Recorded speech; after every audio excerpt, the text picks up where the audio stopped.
各位姐妹们平安，我们今天已经进入到6月份的第一天，我们非常感谢神的保守，让我们唱一首诗歌，慈爱天父。Selamat sore ibu-ibu sekalian, hari ini kita sudah memasuki bulan yang ke-6, Juni tanggal 1. Kita bersyukur untuk perlindungan Tuhan. Kita sudah melewati bulan Mei dan masuki bulan Juni. Mari kita memuji Tuhan dengan puji-pujian edisi yang kedua, nomor 35. Bapa surga, hatiku bersyukur.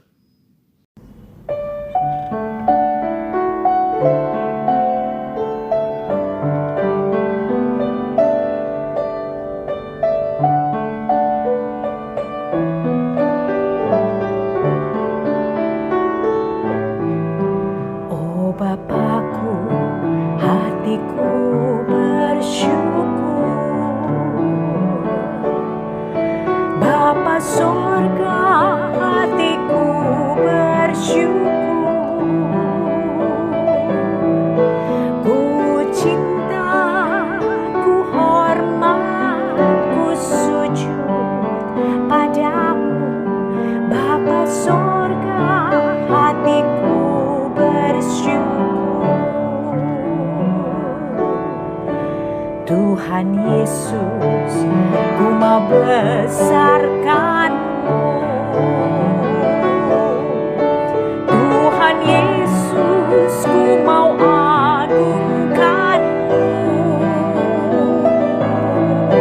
Ku cinta, ku hormat, ku sujud padamu. Tuhan Yesus, ku mau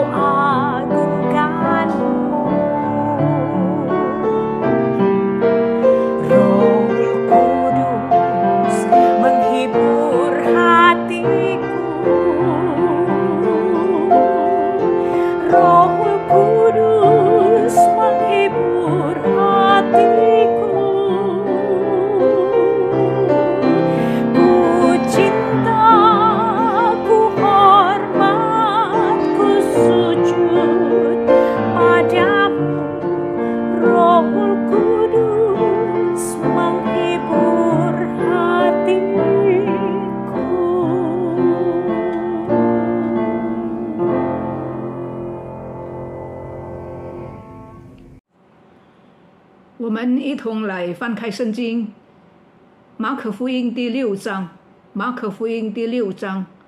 30到47节。Mari kita buka Injil Markus pasal yang ke-6 ayat 30 sampai 47.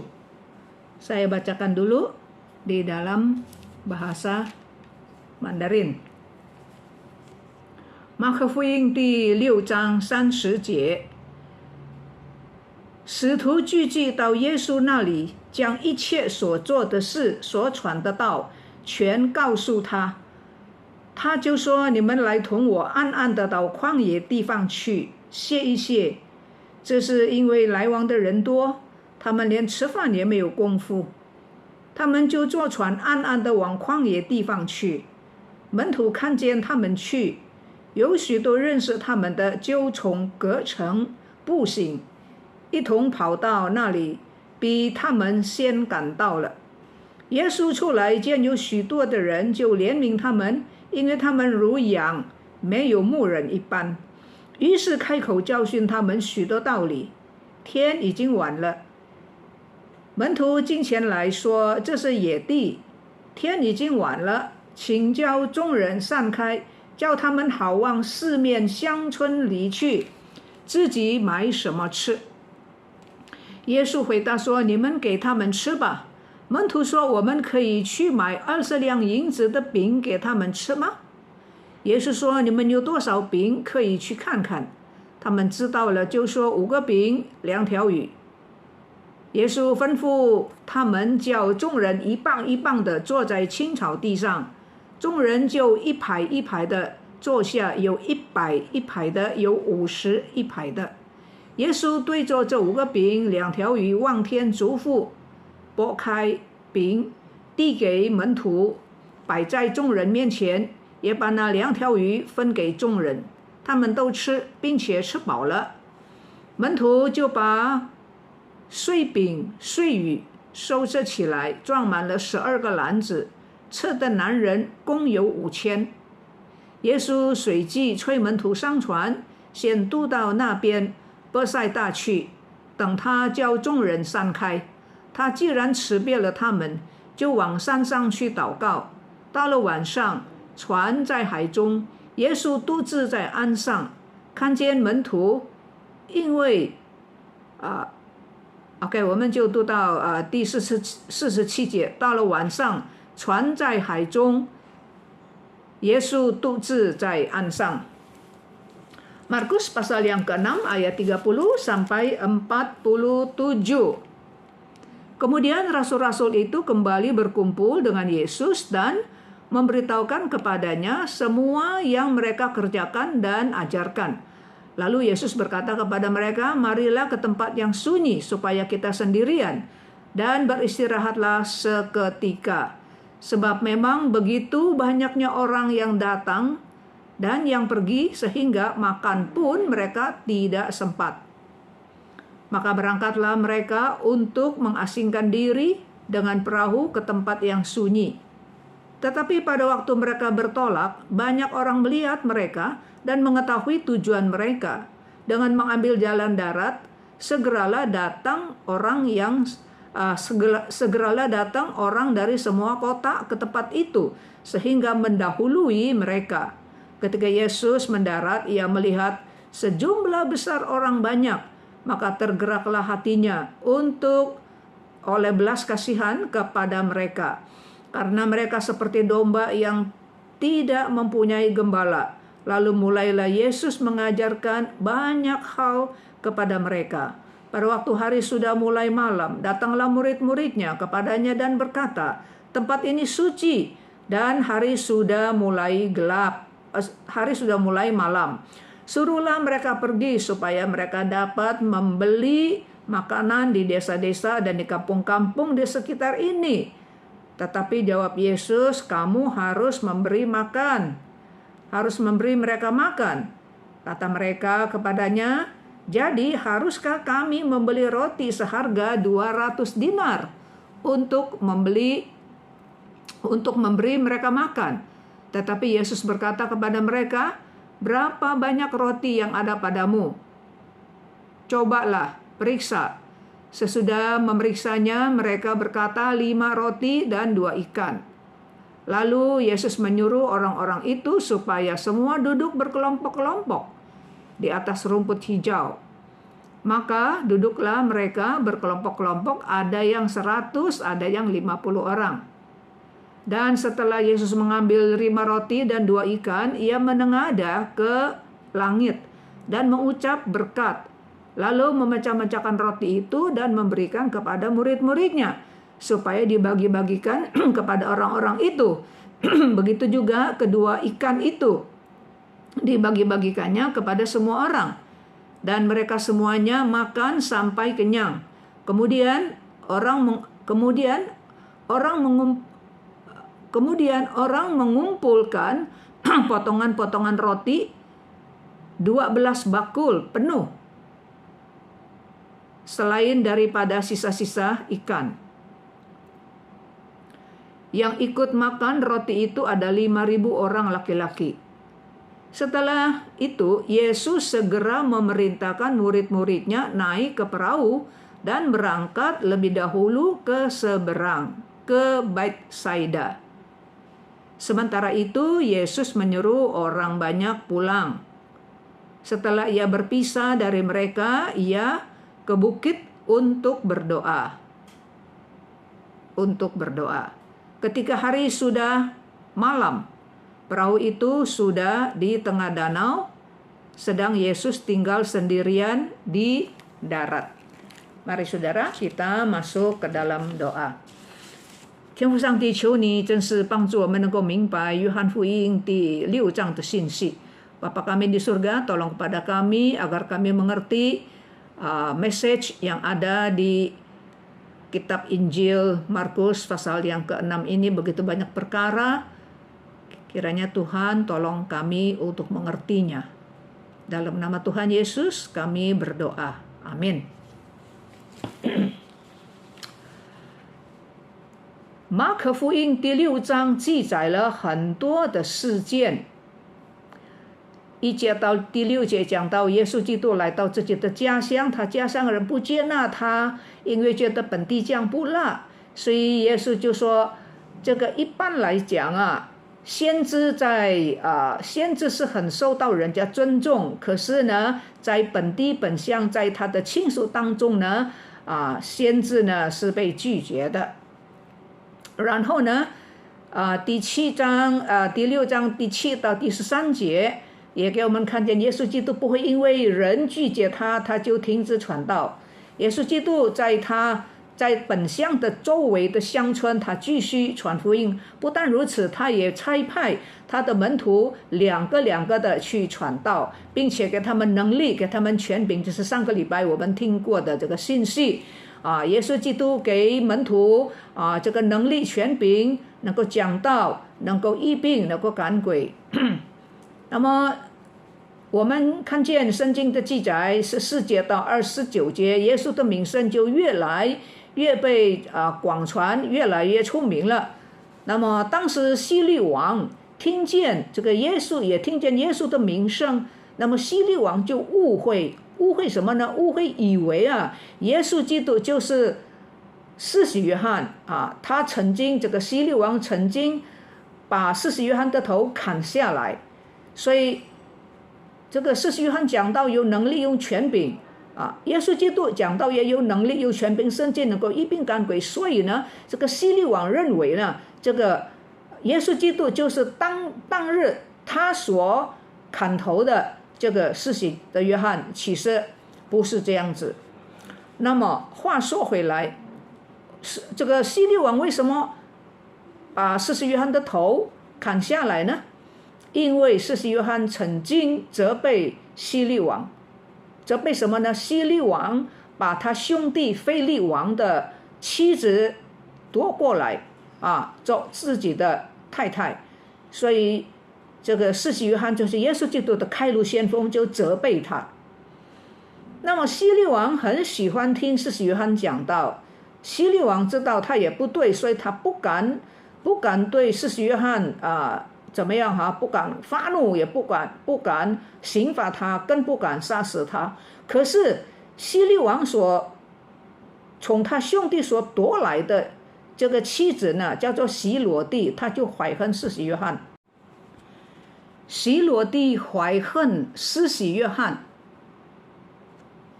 所以他就找机会借用希律王的手杀害施洗约翰，把他的头砍下来。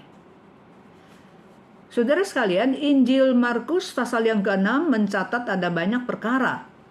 Yang pertama kita melihat bahwa Yesus datang ke kampung halamannya, dia tidak diterima oleh orang sekampungnya. Mereka menolak dia karena merasakan jahe lokal nggak pedas. Seperti apa yang Yesus katakan, Nabi pada umumnya diterima dengan baik, dihormati, tetapi di kampungnya sendiri, di keluarganya sendiri ditolak, tidak diterima. Nah, Yesus tidak karena ditolak lalu berhenti menginjil, dia tetap menginjil. Orang kampungnya tidak mau dia, menolak dia, Yesus pergi ke desa-desa sekelilingnya. Bukan saja demikian, Tuhan Yesus juga mengutus 12 muridnya pergi memberitakan Injil. 2 orang 1 grup, 2 orang 1 grup. Sebelum mereka pergi, Tuhan Yesus memberikan kuasa, otoritas untuk berdoa, menyembuhkan orang yang sakit, mengusir kuasa gelap setan, dan juga memberikan kuasa, otoritas untuk membawakan firman kebenaran Tuhan. Dan nama Tuhan Yesus, reputasi Tuhan Yesus makin lama makin tersebar, makin tersiar. Sehingga sampai ke kuping telinga Raja Herodes pada waktu itu. Dan Raja Herodes mengira bahwa Tuhan Yesus ini adalah Yohanes Pembaptis yang bekas dia bunuh, bekas dia penggal kepalanya. Kenapa dia bisa pikir seperti itu? Karena Yohanes Pembaptis waktu khotbah itu berkuasa seperti Tuhan Yesus begitu. Jadi dia pikir ini Yohanes Pembaptis yang saya bunuh udah bangkit nih sekarang. Jadi dia kepengen lihat. Nah sekarang masalahnya kenapa Yohanes Pembaptis ini perintis Tuhan Yesus ya, dipenggal kepalanya oleh Raja Herodes.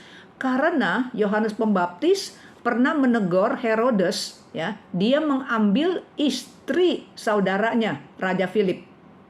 Ya, pasti saudaranya Philipnya lebih lemah dari Herodes, maka dia berani ambil istrinya. Nah, hal ini ditegur oleh Yohanes Pembaptis. Dia bilang raja nggak boleh seperti itu. Ya.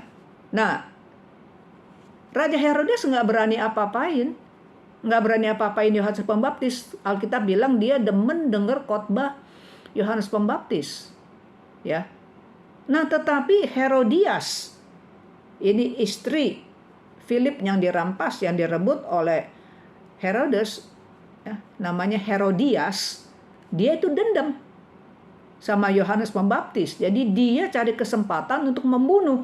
Dan akhirnya dia pakai tangan Raja Herodes untuk memenggal kepala Yohanes Pembaptis.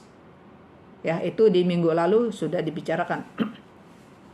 来到第30到34节，30节给我们看见说，耶稣基督所差派出去的门徒传福音啊，医病赶鬼，工作完毕，他们就回来，把他们所做的一切所传的道全部都告诉耶稣基督。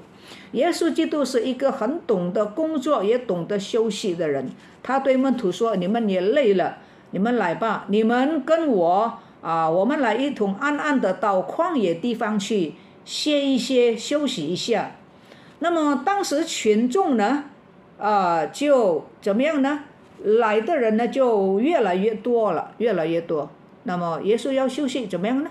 所以耶稣就对门徒说：“我们去坐船。”我们到对岸去，我们到对岸去哈，因为我们忙到连吃饭的时间都没有。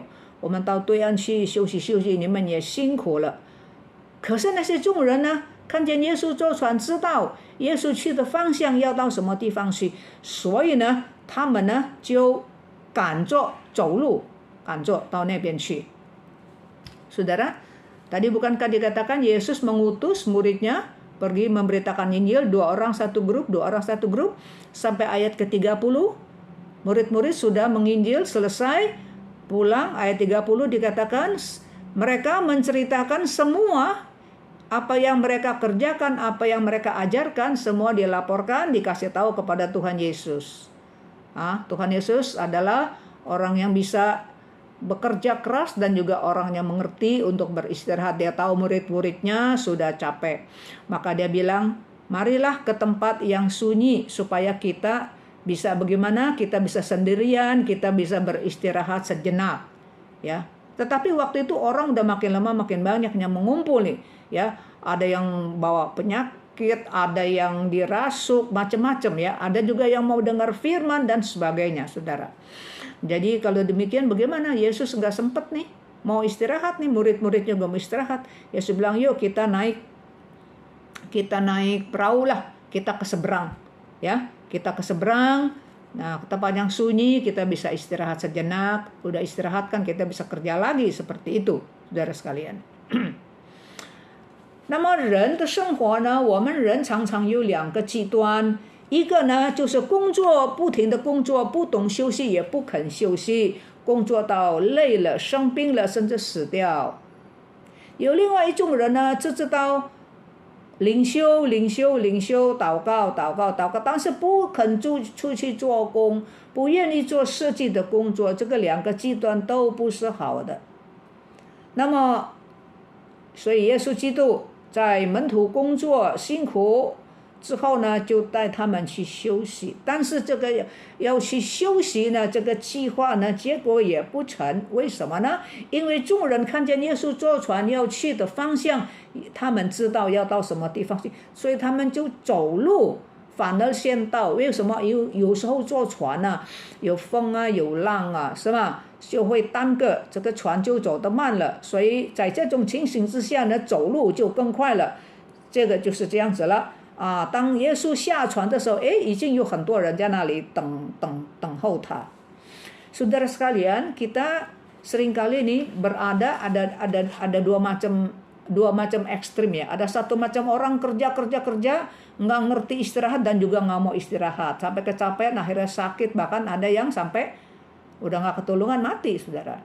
Tapi ada semacam orang lagi nggak bekerja, dia doa tapi dia nggak mau bekerja, saudara. Itu juga nggak benar ya.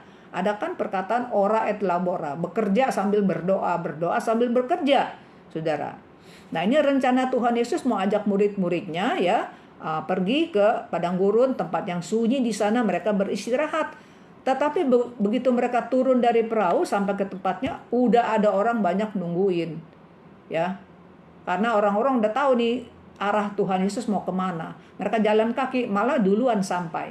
Kadang-kala kalau di sungai atau di sungai atau di danau, saudara, kalau ada angin, ada ombak, saudara, akan perahu jalannya pelahan, ya kan? Nah, malah jalan kaki lebih cepat. Nah, ini demikian keadaannya nih. Begitu Yesus sampai di situ, turun ke darat, udah ada banyak orang lagi nungguin dia, saudara.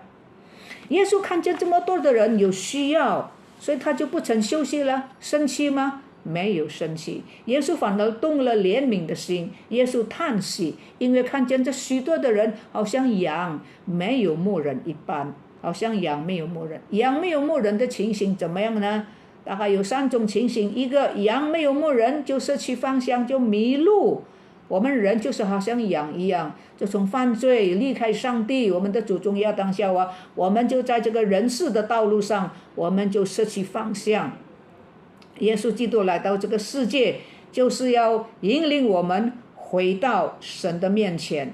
耶稣说：“我就是道路。”什么道路呢？就是到天上的道路，到天上，到天父那里去的道路，引导我们走这个人生的道路。羊没有牧人，好像什么呢？羊没有牧人就没有草车了，不知道哪里有水，哪里有草。耶稣基督说：“我就是生命的粮，到我这里来的必定不饿。”羊没有牧人怎么样呢？是很危险的，会给野兽伤害，会给野兽吃掉。假如有牧羊人呢，牧羊人就会保护这个羊群。Saudara sekalian, Tuhan Yesus begitu turun dari perahu, lihat begitu banyak orang, rencana istirahatnya nggak jadi dah. Marah nggak? Nggak marah. Malah timbul satu hati yang berbelas kasihan. Ya, Yesus melihat orang begitu banyak seperti apa? Seperti domba yang tidak ada gembalanya. Domba yang tidak ada gembalanya bagaimana, saudara? Ada 3 macam keadaan. Yang satu macam, domba nggak ada gembalanya, dia akan sesat, dia akan nyasar, dia akan kehilangan arah. Tuhan Yesus datang ke dalam dunia, dia berkata, "Akulah jalan." Jalan kemana? Jalan yang menuju ke surga. Yesus datang ke dalam dunia membawa manusia yang sudah jauh daripada Tuhan, yang sudah sesat, bawa mereka kembali kepada Tuhan. Kembali kepada Tuhan, menunjukkan jalan yang benar. Ya, Yesus juga berkata, Yesus bukan saja menunjukkan jalan, dia bilang, "Akulah jalan." Jalan yang menuju kepada surga, jalan yang menuju kepada Bapa. Domba kalau tidak ada gembalanya bagaimana? Nggak ada makan, nggak ada rumput. Dia nggak tahu di mana ada air, di mana ada rumput. Yesus berkata, "Aku adalah roti hidup. Barang siapa yang makan akan aku, ya, dia tidak akan lapar lagi." Santapan rohani dari Tuhan Yesus sendiri. Domba yang tidak ada gembalanya bahaya, karena bisa dilukai, bisa dicakar, bahkan bisa dimakan, ditelan oleh binatang-binatang buas. Tetapi kalau ada gembala akan menjaga, melindungi domba-dombanya daripada binatang-binatang yang buas. 所以第34节，耶稣看见这许多的人，就怜悯他们，于是就不曾休息了，就开口教训他们许多的道理。Maka ayat 34, Yesus melihat orang begitu banyak, begitu turun dari perahu, udah ditungguin orang, dia nggak jadi istirahat, dia marah? Tidak marah. Malah timbul hati yang berbelas kasihan, karena lihat orang begitu banyak seperti domba yang tidak ada gembalanya. Maka ayat 34 berkata, lalu mulailah Yesus mengajar banyak hal kepada mereka. Yesus 讲道已经很长的时间，门徒就提醒他，夫子啊，天已经晚了啊，你叫众人散开吗？回家吗？啊，叫他们自己找车的，因为这里是旷野的地方。那么你要知道，犹太人说天已经晚了，他们怎么算时间呢？下午3点钟，他们说天晚了。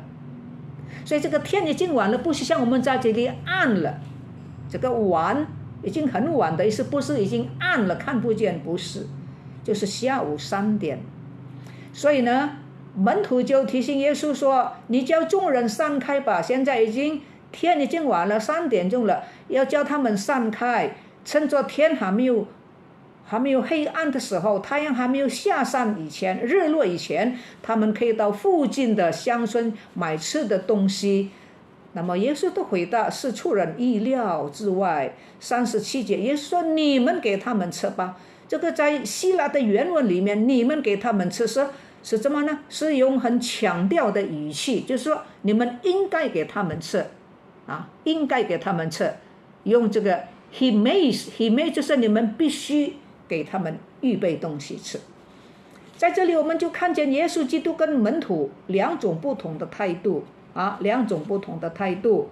门徒看见这个天已经晚了，再一下子就要吃晚饭了哈，所以说叫他们回去吧，自己找东西吃。但是耶稣没有，耶稣说他们听了这么长久的时间，肚子也饿了啊。虽然是3点，可能他们要走很长的路啊，恐怕他们肚子饿受风了，我不愿意他们肚子饿，就带着饿的肚子回家去，你们给他们食物吃。门徒说叫他们回家自己找，耶稣说没有，你们给他们吃。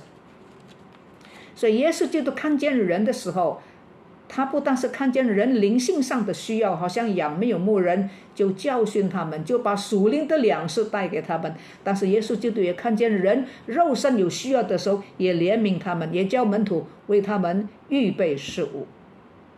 Saudara sekalian, waktu Yesus mulai mengajar kepada mereka, Yesus khotbah, Yesus mengajar, sudah cukup panjang waktunya dan murid-muridnya mengingatkan dia, berkata kepada dia, Rabi, hari sudah malam. Nah saudara, hari sudah malam, orang Yahudi bilang hari sudah malam, bukan berarti matahari sudah terbenam, ya, sudah gelap nggak kelihatan, bukan. Hari sudah malam, orang Yahudi menghitung waktu ya, sore jam 3 itu udah malam. Sore jam 3. Maka murid berkata, kita ini sekarang masih di padang gurun nih. Ya, kan mereka jalan kaki berapa lama, ada yang jauh, ada yang dekat. Ya, dekat-dekat juga nggak tinggal di padang gurun kan. Jadi mereka harus pulang ke kampungnya, ke desanya, kemana saja. Jadi Tuhan Yesus bubarkanlah mereka, ya, supaya sebelum matahari terbenam, mereka bisa ke desa yang ke kampungnya, yang pulang-pulang, kalau yang jauh bisa mampir ke desa-desa kampung-kampung di sekelilingnya beli makanan. Tapi jawaban Tuhan Yesus mengejutkan, ya, di luar dugaan murid. Yesus bilang, ayat 37, kamu harus memberi mereka makan. Harus memberi, itu satu apa ya? Nadanya tegas sekali. Itulah di dalam bahasa yang asli sedemikian. Pakai kata himeis. Himeis itu kamu harus memberikan makan. Saudara, jadi kita lihat ya, dua macam respon, dua macam sikap. Sikap respon Tuhan Yesus dan sikap respon murid-murid terhadap masa orang banyak itu. Ya, murid-murid berkata, suruh aja mereka pulang, cari makan sendiri dong. Tapi Yesus bilang enggak, kita harus cariin makan. Kamu nih murid-murid nih, kalian cariin makanan. Waktu Tuhan Yesus lihat orang begitu banyak, bukan saja dilihat manusia secara luar, Yesus lihat ke dalamnya, ya, secara rohani. Mereka seperti domba yang tidak ada orang menggembalakannya.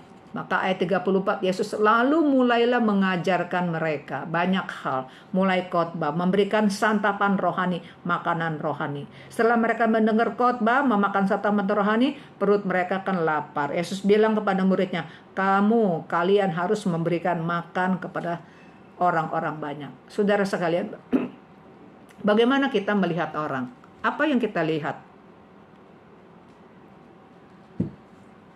Waktu kita lihat orang lapar, apakah kita terpanggil untuk memberikan? Yang tidak ada makan, banyak-banyak gereja ya, dan juga organisasi-organisasi di masyarakat ya mengadakan baksos. Itu kita udah sering ya, dulu jarang ya, sekarang banyak, 20-an tahun kemarin saudara. Itu makanan fisik, makanan jasmani. Tetapi Yesus juga melihat kebutuhan batin, kebutuhan jiwa manusia, kebutuhan rohani manusia. Jadi Yesus memperhatikan kebutuhan jasmani kita dan juga kebutuhan rohani kita. Nah, saudara, 耶稣基督吩咐门徒说：“你们必须给他们吃。”门徒的反应怎么样？门徒说：“怎么可能给他们吃呢？”圣经说，那时候男人有5000个，妇女小孩还没有算，就算对半吧。妇女小孩有时候更多啊，大概一半了，算起来，妇女小孩也5000了啊，男人5000就10000人了啊，怎么给他们吃呢？20两银子够吗？20两也不够，20两银子在印尼文圣经就说200个 dinar。200个 dinar， 一个 dinar 就是一个工人一个普通的工人一天工作的薪水，日薪。可能在田里面工作，可能做建筑工人，所以200个 dinar 大概是一个普通的工人一个普通农田里面的工人工作，大概是6个月到8个月之间的薪水。我们哪里有这么多钱？就算说有这么多钱，给10000人吃，你怎么能够给呢？是吗？那么耶稣说：“那你们有什么呢？”我们这里只有5个饼2条鱼。耶稣说：“你拿来。”耶稣拿了5饼2鱼，耶稣就吩咐门徒：“你叫这些众人坐在草地上吧，好好的排列。”一排一排的坐，有的一排50人，有的一排100人。他们坐定了之后呢，耶稣基督就把5饼2鱼拿在手上，就望着天，就祝福，就祷告，然后就分饼给门徒，门徒就帮忙把饼分给众人，分啊，他们吃，不知不觉吃饱了，神迹发生了。他们吃饱了，不但如此，还有剩下12个篮子。耶稣说不要浪费，因为这个东西都是好的，所以剩下12个篮子。因为犹太人一般他们的文化、他们的习惯风俗，如果有什么喜庆啦什么，不是有很多帮忙的人吗？那个剩下的就帮忙的人可以带回家去给他们的家人。Saudara, Yesus berkata kepada muridnya, kalian yang memberikan mereka makan. Bagaimana respon murid-murid? Murid-murid bilang, kasih dia orang makan. Apakah cukup dengan 200 dinar? 1 dinar itu adalah honor harian satu pekerja. Mungkin kerja bangunan, mungkin kerja di ladang. 1 hari honornya 1 dinar. Ada 200 dinar. 200 dinar kira-kira itu satu orang ya, satu orang punya honor setengah tahun sampai 8 bulan. Ya, mana duit gitu banyak. Ada 200 dinar pun mana bisa kasih 10.000 orang. Laki aja 50.000. Belum wanita, belum anak-anak. Lalu Yesus tanya, kalian jadi ada apa? Cuman ada 5 ketur roti dan 2 ekor ikan. Serahkan kepada Yesus. Yesus bilang kepada 12 murid, kalian suruh mereka tuh ya duduk di rumput. Diatur ya, satu baris. Ada yang 50 orang sebaris, ada yang 100 orang sebaris. Udah duduk tenang semua, Tuhan Yesus memegang roti dan ikan itu. Yesus menengadah, Yesus berdoa, dan Yesus memberkati. Kemudian bagikan roti dan ikan itu kepada murid-murid. Murid-murid bagikan lagi kepada orang banyak. Bagi terus, bagi-bagi, makan. Mujizat terjadi, saudara. Dan mereka sudah kenyang, bahkan lebih ada 12 bakul. 12 bakul itu 12 rantang, saudara. Nah, menurut mereka itu, saudara, biasanya tuh kalau orang lagi pesta kan ada yang bantu-bantu masak lah, bantu terima tamu ini itu. Nah, sisanya tuh kasih mereka boleh bawa pulang makan. 那弟兄姐妹，喂饱了5000人，这个行神迹启示之后呢，第45节，圣经说，耶稣随即催门徒上船，要先到一个地方叫做伯赛大。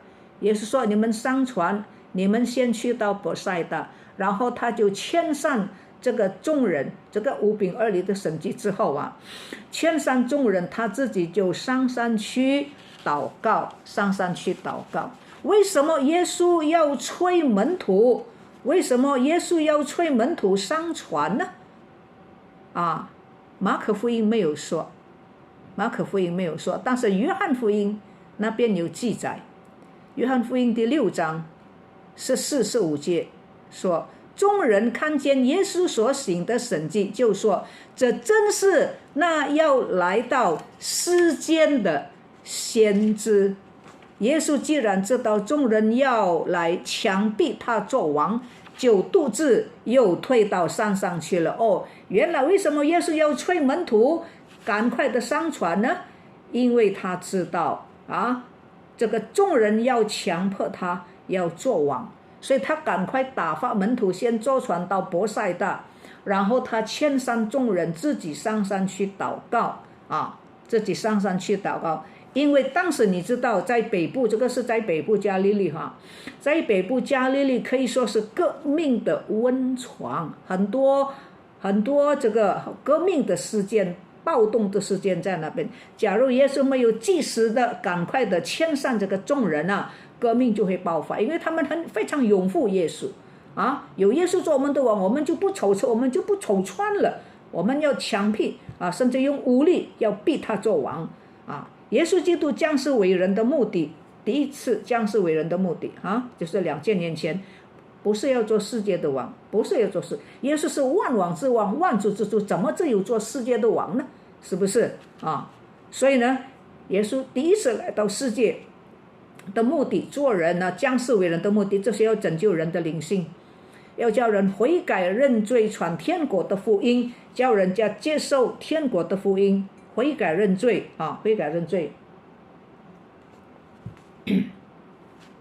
那么耶稣基督第2次再来，他才是要做王。所以耶稣基督收好，记得吗？在耶稣基督受魔鬼试探的时候，是吗？最后一次耶稣魔鬼怎么说呢？带他到很高的山，说，你看这个天下的荣华富贵都是我的你拜我，我就把这一切，不必等到以后，我现在就可以把这一切给你，叫你得到世界的荣华富贵，就叫你做世界的王了。耶稣说什么呢？撒旦退我后边去吧，当拜主你的上帝，但要侍奉他。所以耶稣基督坚持守住他的原则，有的人最初走得很好，原则说得很好，试探来他胜过，但是多几回的试探他就跌倒了从前不爱世界，后来可能觉得很苦试探来的时候结果他就跌倒了，没有守住原则。所以求主帮助我们时刻警醒，你今天得胜，你不一定下一次就得胜，是吧？所以求圣灵帮助我们，光照我们，我们也必须学像耶稣一样，圣灵帮助我们，提醒我们，耶稣不是要做这个世界的王，不是，更不要当做犹太国的王，他是犹太人的王他也是世界的王，他也是全宇宙的王。所以耶稣itu cuy mentu sangcuan. Saudara sekalian, setelah peristiwa 5 roti ya, mujizat 5 roti 2 ikan ini, saudara, sudah terjadi.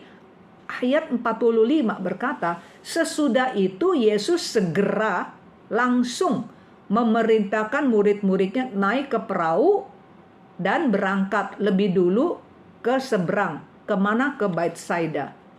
Dan Yesus sendiri membubarkan massa, suruh mereka pulang. Udah suruh mereka pulang, murid-murid udah naik perahu duluan, pergi ke Betsaida, dia sendiri masih di darat. Dia sendiri ngapain? Alkitab bilang dia naik ke gunung, dia naik ke bukit, dia mau berdoa. Saudara sekalian, kenapa Tuhan Yesus segera udah habis melakukan mujizat 5 roti 2 ikan, kenapa langsung segera menyuruh murid-muridnya mendesak, bahkan bahasa Mandarin berkata mendesak murid-muridnya naik ke perahu pergi ke Betsaida. Ya, dia suruh massa itu cepetan pulang. Dia naik ke gunung, dia mau berdoa. Kenapa? Kenapa mendesak itu? Saudara, Injil Markus tidak membicarakan hal itu. Tetapi Injil Yohanes pasal yang ke-6 ayat 14-15 kasih tahu kita kenapa Yesus mendesak murid-muridnya naik perahu. Massa cepat dibubarkan, suruh pulang. Yohanes 6 ayat 14-15 berkata demikian. Ketika orang-orang itu melihat mujizat yang telah diadakan oleh Yesus, mereka berkata, dia ini adalah benar-benar nabi yang akan datang ke dalam dunia. Ayat 15. Karena Yesus tahu bahwa mereka hendak datang dan hendak membawa dia dengan paksa untuk menjadikan dia raja. Maka Yesus menyingkirkan pula, ya. Yesus menyingkir pula, dia naik ke gunung seorang diri. Saudara, karena massa berpikir bahwa ini nih orang yang baru bisa jadi pemimpin kita, yang bisa jadi raja kita. Kita nggak susah makan, kita nggak susah pakai. Dia yang layak jadi raja kita. Bahkan mereka membawa dia, mau paksa dia, ya, pakai kekerasan, bahkan mau paksa dia jadi raja, saudara-saudara. Nah, kita tahu ya, Galilea itu di sebelah utara ya. Itu adalah tempat yang sering terjadi pergolakan, ya, kerusuhan, bisa terjadi revolusi. Karena mereka pikir ini udah dapat orangnya nih. SDM-nya udah orang tepat ini jadi raja kita. Ya, saudara. Kalau Yesus nggak cepat bubarkan mereka dan cepat-cepat suruh murid pergi naik perahu, pergi ke Betsaida, nanti you tunggu di sana. Ya, dia sendiri mau naik ke gunung, dia mau berdoa. Saudara, itu bisa terjadi pergolakan loh. Bisa terjadi revolusi, dia bisa diangkat jadi raja, saudara. Jadi secara paksa, saudara.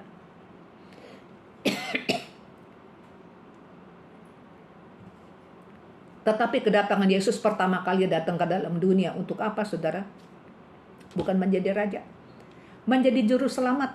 Ingat, jangan lupa ya, di pasal 1 kitab Injil Markus, saudara.